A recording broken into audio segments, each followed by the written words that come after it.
అమ్మగారు ఒక పీక్ టైమ్‌లో ఉన్నప్పుడు పెళ్లి చేసుకున్నా అని జెప్పేసన్నారు అవునండి. కదా! అవునండి. అంటే ఆ పెళ్లి విషయంలో కూడా ఏంటంటే, సో, ఇండస్ట్రీలో ఉన్న ఆ పర్సన్‌ని చేసుకోవడం అనేది అంటే గిరిజమ్మ చేసిన పెద్ద మిస్టేక్ అని జెప్పేసి కూడా చాలామంది అంటుంటారు. వాళ్ళు అనేది అది వాళ్ళ ఒపీనియన్ అండి. హ్మ్. నేను ఆవిడ డాటర్‌గా నేనేం చెప్తున్నానంటే, ఫిల్మ్ ఇండస్ట్రీలో ఉన్న వాళ్ళనే పెళ్లి చేసుకోవటం తప్పని నేననను. హ్మ్. ఏం వాళ్ళు మనుషులు గదా! అందులో మంచివాళ్ళు లేరా? Such wonderful human beings are there yes. Film ఇండస్ట్రీలో. Wonderfully successful marriages are there. అమ్మగారు మ్యారేజ్ చేసుకున్నది wrong person. Negative person. Okay. Not that he is a cinema person. Cinema person పెళ్లి చేసుకోవడం తప్పనేది నేను ఒప్పుకోనండి. హ్మ్. ఎంతో మంచి మనుషులున్నారండి సినిమాల్లో. ఎంతమంది బావున్నారు? అందరూ దుర్మార్గులు ఉండరు గదా! హ్మ్. Person he is a total valueless negative person. తన గురించి మీరు అడిగారు గనుక నేను చెప్తున్నాను. తన గురించి మాట్లాడుకోవటం గూడా ఒక negativity and it's waste of time. Okay. ఆయన గురించి మంచిగా చెప్పుకోవటానికి నాకేమీ లేదండి. అంటే ఫస్ట్ నుంచి కూడా చిన్న మూవ్‌మెంట్ కానీ అస్సలే లేదండి. హుహు. ఆయన మా అమ్మ హస్బెండ్. హ్మ్. అంతేగాని ఆయన గురించి చెప్పుకోవటానికి ఏమీ లేదు. నేను ఒకే సెంటెన్స్‌లో చెప్పేసాను. ఓకే. అంటే అమ్మగారి పేరు మీద తీసిన 2 మూవీస్ ఉన్నాయి కదమ్మా! అవునండి. 'భలే మాస్టర్' అని చెప్పేసి ఎన్టీఆర్ గారితోనే 2 మూవీస్ చేశారు. అవును. ఆ మూవీస్ ఫ్లాప్ అవ్వడాని వల్లనే ఆర్థిక ఇబ్బందులనేది కూడా స్టార్ట్ అయ్యాయి అనుకోవచ్చా? ఆయనేంటంటే అండి, ఆయన ఫైనాన్షియల్లీ మా అమ్మగారి మీద డిపెండెంట్ అండి. హ్మ్. ఆయన యేసుకున్న మంచి మంచి బట్టలయన్నీ కూడా మా అమ్మగారే కొనిచ్చారు. హుహు. మా అమ్మగారిది ఒక అంబాసిడర్ కారు ఉండేది. అదేసుకొని ఆయన తిరిగేవారు. హ్మ్. ఆయన చాలా అప్పులు చేసి సినిమాలని అయ్యని ఆటికన్నిటికి అమ్మగారు గ్యారంటర్‌గా సిగ్నేచర్ పెట్టారు. అమ్మ టోటల్‌గా ఫైనాన్షియల్‌గా కొలాప్స్ అయింది ఆయన వల్లే అనేది అందరికీ తెలుసు. ఫైనాన్షియల్ కొలాప్సే కాదు, ఆయన ఒక మంచి హ్యూమన్ బీయింగ్ కాదు. చెప్పాలంటే చాలా ఉన్నాయి. హ్మ్. బట్ అయన్నీ మళ్ళీ మళ్ళీ మనం నెగటివిటీ మాట్లాడటం నాకిష్టం లేదు. ఎన్నో మంచి విషయాలనే మాట్లాడాలి ఈ ఇంటర్వ్యూలో నేననుకుంటున్నాను. అంటే ఈ ఇంటర్వ్యూ యొక్క మెయిన్ ఉద్దేశ్యం గూడా ఏంటంటే అమ్మా, అన్నీ తెలియాలి. కరెక్ట్ అర్థమైంది. నిజాలనేది కూడా కానీ తెలియాలి. వీళ్ళ గురించి ఆల్రెడీ తెలుసు. హ్మ్. నేను ఒకే సెంటెన్స్‌లో ఆయన చాలా నెగెటివ్ పర్సన్. ఆయన ఒక మంచి హ్యూమన్ బీయింగ్ కాదు. ఆయన ఒక మంచి హస్బెండు గాదు, ఒక మంచి ఫాదరు గాదు. ఆ ఫాదర్ అని చెప్పుకోవాలని కూడా నాకు అనిపించట్లేదు. హుహు. అంటే ఆయన అలా ఎళ్ళిపోయిన తర్వాత కూడా ఆయన బయటికెళ్ళొస్తానని చెప్పి అప్పుల్లో ముంచేసి ఎళ్ళిపోయాడండి. అంతే ఇంక తర్వాత అస్సలు ఇప్పటికి స్టిల్. ఆవిడ ఇరుక్కుపోయింది ఆయన వల్ల బాగా. హ్మ్. ఉన్నప్పుడు కూడా ఆవిడని ఒక హ్యూమానిటీతో ఆయన ఫైనాన్షియల్‌గా ఏమి ఆమెను చూసుకోలేదు. ఏమి హ్యాపీనెస్ ఆయన వల్ల లేదు. హ్మ్. ఒక హ్యూమన్ బీయింగ్‌గా కూడా ఆయన ఇంట్లో ఉండేవారు కాదు. ఇన్‌ఫాక్ట్ ఇట్స్ ఎ నెగటివిటీ అది అందరికీ తెలుసు. నేను మళ్ళీ మళ్ళీ చెప్పక్కల. యాహ్! మీరు రోజు రోజు ఆ ఇల్లు ఒక బ్యాటిల్ ఫీల్డ్ ఈ మనిషి ఉంటే. రణరంగమే. రోజు బ్యాటిల్ ఫీల్డే. హుహు. అమ్మగారు ఆవిడ ఏం చెప్పేది నేను పాపం ఆవిడ. హ్మ్. కానీ ఏంటంటే, ఒక పక్క సినిమాలు చేసుకుంటూ ఒక డబ్బులొస్తూ ఉన్నది. అండ్ దాంతో పాటు ఇంకో పక్క కుటుంబము. ఇలా అన్నీ ఎలా మేనేజ్ చేసేవాళ్ళు అమ్మగారు? ఆవిడ చేసేదండి. మా అమ్మమ్మ గారు అన్నీ చూసుకునేవారు. అమ్మమ్మ గారు చూసుకునేవారు. అమ్మమ్మ గారు అన్నీ మెయిన్ మమ్మీకి సపోర్ట్ వచ్చి మా అమ్మమ్మ గారు. హుహు. అంటే ముందు అమ్మమ్మ గారే షూటింగ్‌లకెళ్ళేవారంట. హ్మ్. దాని తర్వాత నేను పుట్టాక నేను కొంచెం పెద్ద పాప అయ్యాక ఇంట్లో నా మమ్మీయే ఎళ్ళేది. అంతా మేనేజ్‌మెంట్ అంతా అమ్మమ్మ గారే చూసుకునేది. ఈవిడ గారు పెళ్లి చేసుకునేదాకా బ్రహ్మాండంగా ఉందని నేను విన్నా. హ్మ్. ఈవిడ పెళ్లి చేసుకుంది. పతనం అయిపోయింది ఈవిడ. అంటే అమ్మమ్మ గారు ఇష్టపూర్వకంగానే అమ్మగారు పెళ్లి చేసుకున్నారా? అరేంజ్డ్ మ్యారేజే కదా! అరేంజ్ మ్యారేజా? అరేంజ్డ్. ఓకే. ఓకే. అండ్ ఇంతకు ఆ అమ్మగారి లాస్ట్ సినిమా ఏదమ్మా? లాస్ట్ సినిమా నాకు కరెక్ట్‌గా గుర్తులేదండి. Name okay. గుర్తులేదు నాకు. అప్రాక్సిమేట్‌లీ ఇయర్ గాని, మీరు ఏం చదువుకుంటున్న టైంలో అట్లా ఏమన్నా? అమ్మగారు నాకు కరెక్ట్‌గా జ్ఞాపకం లేదు. హుహుహు. నేను కరెక్ట్ ఇన్ఫర్మేషన్ ఇవ్వాలి గదా మీకు. ఓకే. అంటే చదువుకుంటున్న టైంలోనే దట్స్ హ్మ్. హ్మ్. అండ్ అలాగే అమ్మగారి మరణం పైన గూడా చాలా వరకు కొంచెం నేను డిఫరెంట్ డిఫరెంట్‌గా విన్నానండి. ఉన్నానా విన్నట్ రకరకాల గాసిప్పులు నేను విన్నాను. అంటే ఆస్తి పోవడం అనేది అది అది కారణమేంటా అనేది కూడా తెలిసింది. ఆస్తి ఎప్పుడో పోయిందండి. ఆ! ఆస్తి పోయి ఆమె చనిపోవడం కాదు. ఆస్తి ఎప్పుడో పోయింది. హ్మ్. ఆవిడ మ్యారేజ్ చేసుకున్న ఒక 1 ఇయర్‌లోనే అయిపోయింది ఆవిడ. ఇది 1 ఇయర్‌లోనేనా? ఓకే. ఇంక ఆస్తి గురించి పక్కన పెట్టినా కానీ టోటల్ వాష్ అవుట్ అయిందని అందరు అది తెలిసిన విషయమే. ఓకే. నేనేం కొత్తగా చెప్పే ఫ్రెష్ న్యూస్ కాదు అది. కానీ అమ్మగారే అమ్మగారు మరణం వచ్చి ఏంటంటే అమ్మగారు బాగానే ఉన్నారండి. ఆ రోజు మందిర అపార్ట్మెంట్లోనే పోయారు. టీ నగర్లో ఉన్నాం. చెప్పాను కదా మన డైరెక్టర్స్ అందరూ ఆ బిల్డింగ్లో ఉన్నారని చెప్పి. ఆ రోజు మార్నింగ్ కూడా అమ్మగారికి నేనే కాఫీ వేసి ఇచ్చాను. కాఫీ వేసి ఇచ్చి గీజర్ వేసి అమ్మ స్నానం చేసి వస్తాను అని చెప్పి చెప్పింది నాతో. సరే మమ్మీ అని చెప్తే లోపలికి వెళ్ళింది. లోపలికి వెళ్ళి ఒక 2-3 మినిట్స్లో హెవీ బ్రీతింగ్ సౌండ్ వినిపించింది నాకు. ఇదేంటిది నాకు అర్థం కాలేదు. లోపల పరిగెత్తికెళ్ళి she collapsed on the bed. Okay. నేను కూడా లోపలికి వెళ్ళి 5 నిమిషాలు అయింది. ఎప్పుడు కొలాప్స్ అయింది ఏమైంది నాకు తెలియదు. ఇట్టా ఇట్టా అంటే హెవీ బ్రీత్ చేసి ఇట్టా అంటుంది నేను వెళ్ళిపోతున్నానని చెప్పి అంది. నాకు భయపడిపోయి నేను మా ఇంట్లో హౌస్ హోల్డ్ హెల్పర్ ఒక ఆవిడని పెట్టుకుని నేను వెంటనే అపోలో అంబులెన్స్కి ఫోన్ చేశాను. నేను అయిపోయింది, షీస్ గాన్. నేను పల్స్ చూసాను, నేను లేదు, బట్ స్టిల్ ఏమైనా వెంటిలేటర్లో వేసి మా అమ్మ నేను బతికించుకోగలనా ఏంటని తెలియదు. అపోలో అంబులెన్స్ పిలిపించి I put her in the ambulance and I took her there. తీసుకెళ్ళిపోయాను నేను. వెళ్తే అప్పుడు డాక్టర్స్ చెప్పారు, లేదమ్మా మమ్మీ పాస్డ్ అవే. మమ్మీకి వచ్చి డయాబెటీస్ హైపర్ టెన్షన్ ఉందండి, బట్ మెడిసిన్స్ ఇప్పించేదాన్ని. సో మన చెన్నై అపోలో గ్రీన్స్ రోడ్లోనే she was under the care of doctor Satyamurthy sir. So దానికి ముందే తీసుకెళ్ళి చూపించాను. ఆయన నన్ను అనేవారు, నువ్వు ఎందుకు సలీమా ఇట్లా టెన్షన్ అవుతావు, మీ అమ్మకి ఏమీ లేదు.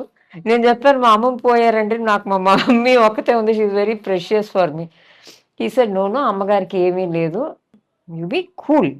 అక్కడ ఏదైనా ఉంటేనే కదా నేను మందులు ఇస్తాను. సూపర్గా ఉంది మీ అమ్మ, తీసుకెళ్ళి ఇంటికి అని చెప్పారు. నేను మందులన్నీ ఇచ్చి brought her home. She was fine, ఏమీ లేదు. రెగ్యులర్గా నేను చెకప్ తీసుకెళ్ళేదాన్ని ఆయన దగ్గరే.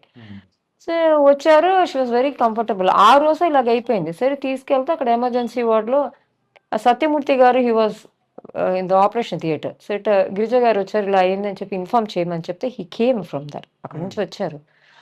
దెన్ వచ్చి చూశారు. Then he didn't tell me anything. He just looked at me like this and he went out. I got a doubt, పోయిందా mummy.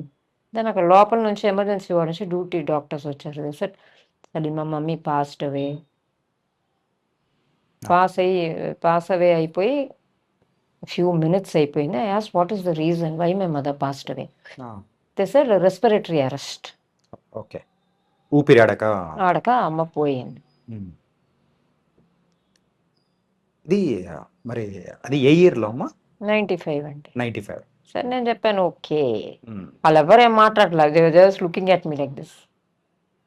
I said okay right, so what has to be done, I do that. Okay అని చెప్పి mummy బాడీని తీసుకొచ్చి ఇంటికి తీసుకొచ్చి నేను చేయాల్సిన నా డ్యూటీ నేను చేశాను. కానీ నాకు తెలుగు ఫిలిం ఇండస్ట్రీలోంచి కండోలెన్స్ చెప్పింది ఓన్లీ 2 పీపుల్ అండి. ఆ రోజు మమ్మీ పోయిన రోజే శోభన్ బాబు గారు నాకు ఫోన్ చేశారు. నాకు టైం కూడా గుర్తుంది. నైట్ 8:45కి చేశారు. అమ్మ నేను శోభన్ బాబుని మాట్లాడుతున్నాను, అమ్మగారు పోయారు అని చెప్పి విన్నాను, నీకు మేమందరం ఉన్నాం, ఇది ఊరినే ఏదో కండోలెన్స్ చెప్తున్నానని చెప్పి నువ్వు అనుకోబాక, నీకు ఏ రకమైన సపోర్ట్ కావాలన్నా నేను అంజీ కరైలో ఉన్నాను, నా దగ్గరికి రామ్మా అని చెప్పాను. Thank you very much sir అన్న. దాని తర్వాత అల్లు రామలింగయ్య గారు వచ్చారు. ఆయన 2 సార్లు వచ్చారు. 2 సార్లు వచ్చి నా దగ్గర కూర్చొని ఒక 1 అవర్ కూర్చున్నారు. కూర్చొని అమ్మగారి గురించి మాట్లాడి ఆయన చాలా బాధపడి, మేము అందరం ఉన్నాం, నువ్వేంటో ఒక్కదాన్నే ఉన్నానని ఫీల్ అయిపోక అని చెప్పారు ఆయన. సరే అంకుల్ అని చెప్తే చాలాసేపు నాతో మాట్లాడి వెళ్ళారు. మళ్ళీ ఇంకోసారి కూడా వచ్చారు ఆయన. వీళ్ళిద్దరే నాకు కండోలెన్స్ చెప్పిందండి. ఓకే, ఏంటంటే ఈ పర్టికులర్గా అమ్మగారి మరణం గురించి ఎందుకు అడిగానంటే, విన్నానండి, నేను విన్నాను బస్ రకరకాల. స్టాండ్ లో చనిపోయారు అని చెప్పేసి సరే, వాళ్ళు మాట్లాడే మాటలకి మనం ఏమంటామండి. దీని గురించి కొంచెం క్లారిటీ ఇవ్వాలనే లేదా ఆవిడ ఏదో ఫెయింట్ అయి పడిపోయిందంట. తర్వాత నేను మా అమ్మగారిని చూసుకోలేదంట. నేను మ్యారేజ్ చేసుకొని దుబాయ్ వెళ్ళిపోయానంట. నేను ఎప్పుడు దుబాయ్ వెళ్ళానో ఎప్పుడు పెళ్లి చేసుకున్నానో మరి అట్లా ఏ సినిమాలో కూడా నా క్యారెక్టర్లు రాలా. దుబాయ్కి పెళ్లి చేసుకుని వెళ్ళే క్యారెక్టర్లు కూడా అట్లా రాలా. సో మరి ఫ్యూచర్లో వస్తాయేమో తెలియలేదు. నేను మాత్రం సింగిల్ అండి, నేను ఇప్పుడు దాకా నేను మ్యారేజ్ చేసుకోలేదు. సో నేను మా అమ్మగారిని వదిలేసి బస్ స్టాండ్‌లోనో లేకపోతే వారెక్కడో వదిలేసి నేనక్కడికి పారిపోలేదు. ఇంకోళ్ళు ఏంటంటే నేను మలయాళం పిక్చర్లు చేశాను గదా! నాకు మలయాళీనిచ్చి పెళ్లి చేసేశారు. హుహుహు. నేను కాలికట్‌లో సెటిల్ అయిపోయానంట. కాలికట్‌లో. అయ్యన్న ఎప్పుడు సెటిల్ అయ్యానో తెలీలా నేను. ఆ! అంటే వాళ్ళ ఊహల్లోనే సెటిల్ అయినట్టున్నా నేను. అంటే మా అమ్మగారిని ఒకదాన్ని వదిలేసి నేను కాలికట్‌కెళ్ళిపోయి ఎవరో ముస్లిం అబ్బాయిని లవ్ చేసి పెళ్లి చేసుకొని సెటిల్ అయిపోయానంట. హ్మ్. మా అమ్మ దిగులు పడి పాపం అమ్మగారు చచ్చిపోయారు. హ్మ్. ఇవి చాలా విన్నానులే ఇలాంటియన్ని. హ్మ్. మా అమ్మగారు దగ్గర నాకు నచ్చిన క్వాలిటీ ఏంటని తెలుసండి? మా అమ్మగారొచ్చి నన్ను చాలా ఇండిపెండెంట్‌గా పెంచారండి. హ్మ్. మా అమ్మగారొచ్చి నాకొక ఫ్రెండ్ లాగా. మా అమ్మ, మా అమ్మమ్మ నాకు బెస్ట్ ఫ్రెండ్స్. ఓకే. నా దగ్గర ఏ సీక్రెట్స్ ఉండవు. మా అమ్మ నా గురించి ఏమీ అడగదు. హ్మ్. కానీ నేనెక్కడికెళ్తున్నాను, ఎక్కడ ఉన్నాను, నేను ఎన్ని గంటలకొస్తాను, అక్కడ ఏం చేస్తున్నాను, అన్నీ నేనే జెప్పేస్తాను మా అమ్మకి. మా ఓకే. అమ్మకన్నీ నేను అన్ని నిజాలే జెప్తాను. నన్నంత ఇండిపెండెంట్‌గా పెంచింది మా అమ్మ. హ్మ్. నా ఫ్రీడమ్‌ని నేనెప్పుడు మిస్‌యూజ్ చేసుకోలేదు. నా మీద అంత నమ్మకం మా అమ్మకి. ఎవరొచ్చి నా గురించి ఏం జెప్పినా మా అమ్మ అలాగా! చా ఆ! అలాగా! ఇప్పుడు మా అమ్మ గురించి డెత్ స్టోరీలు చెప్తే నేనెలా అన్నా ఇదే అలాగండి. ఆహా! హ్మ్. వచ్చారండి. ఇది మన ఇంట్లో 2 ఫోటోస్ చూసాను. అమ్మగారిది, అమ్మమ్మ గారిది. అవునండి. సో, అది మై 2 స్వీటీ పైస్. ఇదేంటి ఐ లవ్ దెమ్ అండి. I love them so much. అపార్ట్మెంట్‌లో ఉన్నప్పుడు అమ్మమ్మ గారు, అవును. మీరు అమ్మమ్మ ముగ్గురు. గారు, అమ్మ, నేను. ముగ్గురు ఉన్నారు. ముగ్గురు ఏంటంటే 3 లిటిల్ స్పారోస్ లాగా ఉండేవాళ్ళం. చాలా small family. Very close. Okay. అమ్మమ్మ గారు చాలా నాటీ. హ్మ్. అమ్మగారు క్వైట్ రిజర్వ్డ్. ఆవిడ మిలిటరీ ఆఫీసర్ లాగా ఆమె. హ్మ్. అమ్మమ్మ అంటే అమ్మో! She is very naughty to the core. మీ ఇద్దరిని అమ్మగారు కంట్రోల్ చేసేవారు. నేను గిరిజమ్మ గారు అమ్మమ్మ కంట్రోల్ పెట్టు. చేసేవారు. నేను అమ్మమ్మ పెట్టు. నేను పెద్ద ప్రాంక్‌స్టర్ అండి. చిన్నప్పుడు ఇంత అంత అల్లరి గాదు. హ్మ్. నన్ను పెంచేటప్పటికి మా అమ్మ అయిపోయింది. అంత అల్లరి చేసేదాన్ని. మా అమ్మని అడిగేవారు. ఒకే బిడ్డ ఉంది గిరిజమ్మ. ఇంకో బిడ్డ ఉంటే బావుండేది. దీనికో తోడు అమ్మో! దీన్ని ఇంట్లో పెట్టుకొని నేను ఏమేమి అవుతున్నాననేది నాకు తెలుసు. ఇదొక్కటే చాలు దీన్ని పెట్టుకొని అంత అల్లరి. హ్మ్. నేనొక టామ్ బాయ్ అండి. బాయ్ కట్ చేసుకోవటం, జుట్టు పెంచుకోమంటే పెంచుకొని ఏడుస్తా. ఆ! ఆ బెల్ బాటము ఏంటి ఫస్ట్ స్టాండర్డ్, సెకండ్ స్టాండర్డ్‌లో. నాకు బర్మా బజార్ అని ఒక మార్కెట్ ఉండేదండి. ఆ! అక్కడ తీసుకెళ్ళి నాకు సన్ గ్లాసులు పిచ్చి చిన్నప్పటి నుంచి. సన్ గ్లాసులు, వాచులు. ఆ! ఏంటి ఫస్ట్ స్టాండర్డ్. మా అమ్మ అడిగేది నీకు ఇప్పుడే వాచ్ కావచ్చు. నాకు వాచ్ కొనేవని అంటుంది చూడు అమ్మమ్మ అని అమ్మమ్మ దగ్గరికెళ్ళి ఏడ్చేదాన్ని. మా అమ్మమ్మకి నేను ఏ టెండర్ పెట్టినా పాస్. ఎందుకంటే మీరు ఆల్రెడీ చిన్న అమ్మమ్మ గారి బిడ్డ ఒక కూచి గదా! వాచ్ అడుగుతుంది.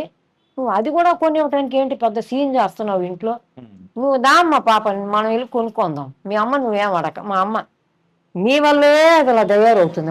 ఎవరి మాట వింటల్లా. హ్మ్. అలాంటి వేరే దానికి బేబీ సైకిల్ ఒకటి కొనిచ్చేసింది. ఇంకా అది వేసుకొని గ్యాంగ్ లీడర్ వెళ్తుంది చూడు అంటది మా అమ్మ. నా వెనక చిన్న చిన్న పిల్లలు 10 మంది. రోడ్ల మీద తిరగకూడదంటే ఆ సైకిల్ వేసుకొని నేనే ముందే వెళ్తా. ఆ! ఈ బేబీ సైకిల్ వేసుకొని. నా వెనక నా ఫ్రెండ్స్ అందరూ నన్ను చూసి ఇన్స్పైర్ అయిపోయి ఆళ్ళు గోల చేసి బేబీ సైకిల్ కొను. మేమందరం ఆ స్ట్రీట్ ఇక్కడి నుంచి అక్కడికి, అక్కడి నుంచి ఇక్కడికి ఆ బేబీ సైకిల్. హ్మ్. మాకొచ్చి 2 డాగీస్ ఉండేవి. ఆమె పెట్ లవర్. ఆ! సీజర్ అని ఒక లాబ్రేడర్, జూలీ అని ఒక అల్సేషన్. హ్మ్. జూలీ వచ్చి ఫెరోషియస్ అది రాదు. ఈ లాబ్రాడర్ కూడా మా వెనక అది పరిగెత్తుకొచ్చేది. మా అమ్మ చూస్తది. ఇదే పని వచ్చారంటే స్కూల్ నుంచి ఇదే పని. ఎళ్తుంది చూడు గ్యాంగ్ లీడర్ సైకిల్‌లో వెనక గ్యాంగ్‌నేసుకొని ఎళ్తాను చూడు. తర్వాత కింద ఎక్కడ ఉంటాను నేను ఎక్కడున్నానంటే చెట్టు మీద ఉంటా. హ్మ్. చెట్లు ఎక్కటం. చెప్పారుగా ఆల్రెడీ టామ్ బాయ్ అని జెప్పేసి. చాలా అల్లరి. అల్లరి. అన్‌కంట్రోలబుల్ అల్లరి. హ్మ్. అన్ని షార్ట్స్, టీ షర్ట్ ఇంట్లో. హ్మ్. ఆ చిన్న ఫ్రాక్‌లు ఏయమంటే ఏడుపు. మా అమ్మొచ్చి చల్లారామ్సి అని మంచి అందమైన ఫ్రాక్‌లేసి నాకయి వద్దు. నా bell bottom full hand shirt అది మడిచే పెట్టుకుంటా. మడిచే పెట్టుకోవాలి. నేను వాచ్ పెట్టుకుంటా. నాకొక క్యాప్, హ్మ్. డార్క్ సన్ గ్లాసులు. చెప్పులేసుకోను సార్ నేను. నాకు షూస్ కావాలి. మా అమ్మమ్మని చూసి అంటా, "అది చూడు ఏమేం చేస్తుందో చూడది. అసలు ఏమనుకుంటుంది అది? ఫ్రాకులు కొనిస్తే అన్నీ తీసి పక్కన పడేసింది. హ్మ్. ఒక్క ఆడపిల్ల లక్షణం అయినా ఉందా దీనికి?" అమ్మమ్మ చెప్పింది బెల్ బాటమ్‌లు ఏసుకోవటం తప్ప. హ్మ్. ఒక క్యాప్ పెట్టుకొని తప్పేంటి చిన్న బిడ్డ దానికి ఇష్టమైన డ్రెస్సులు వేసుకోమని నేనేమో పట్టు పావడాలు మా అమ్మ ఏమో పూజలు నవరాత్రులు వస్తా పట్టు పావడాలు వేసుకోమని మంచి అందమైన పట్టు పావడాలు ఆ చిన్న ఈ వడ్లానాలు ఇవన్నీ నాకు కొనిపెట్టి నేను అక్కడ బెల్ బాటం వేసుకునేదాన్ని దీన్ని ముందక్కడ నుంచి తీసుకెళ్ళిపోను నేను చూడలేకపోతున్నా దీన్ని ఆ! అని చెప్పి ఫోర్సబుల్గా నాకు ఆ పట్టుపావడాలు డ్రెస్సులు అవన్నీ వేసి చక్కగా తీసి చూడు ఎంత అందంగా ఉన్నావు బొమ్మలాగా ఉన్నావు అని చెప్పేది మా మమ్మీ. మా మమ్మీని చూసి నేను ఫేసెస్ చేసేదాన్ని. మా అమ్మ నేను దీనికి ఒక తోక ఒకటే తక్కువ దీనికి అనేది మా అమ్మ అంత అల్లరి. ఓకే. తర్వాత ఏం చేసేదంటే స్కూల్కి మా అన్నం పెట్టి ఇచ్చేవారు కదా సార్, నేను తిన్నాను హ్మ్. కాకులకి పెట్టేస్తా.